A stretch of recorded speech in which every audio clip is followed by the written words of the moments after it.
After a full year of buying limes and cracking them open to see that no seeds exist, I finally found one that had seeds. So I decided I would make a garden on my balcony to see if I could grow them myself. And then 2 full years passed after that, and I've got a lot to tell you about what happened.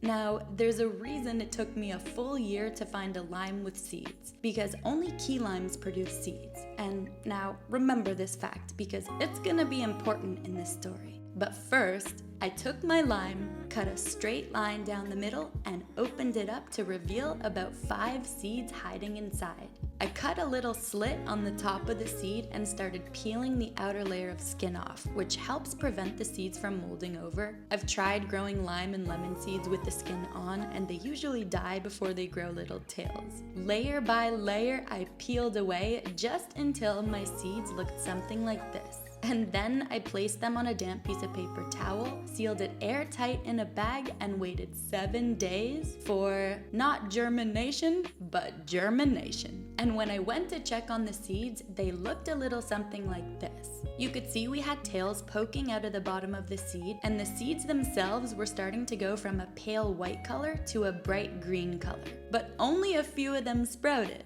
So I checked the tails out a bit more and left them to continue growing for another 7 days. Patience is key here, because when I went to check on the tails growing, they were looking so much more defined, and even though some were growing faster than others, 2 seeds were definitely ready to move into a new home. So I took the 2 seeds, placed them in a big bed of soil, watered them, and kept them in a sunny spot to start growing. And week after week, they continued to grow pretty nicely. Waiting was so hard, but it's obviously needed if we wanted to grow our key lime plant successfully by the end of the summer. And then once the plant grew, I would only have to wait 2 years until my limes grew. Way better than other trees like avocados, which take around 10 years to produce fruit. And now, remember when I told you that the reason it took me a full year to find a lime with seeds was because I figured out that only key limes produce seeds? Well, I figured that out because every time I would go to the grocery store, I could only find Persian and bear limes, the seedless varieties. But one day last year, I walked into the store, and to my surprise, I finally found a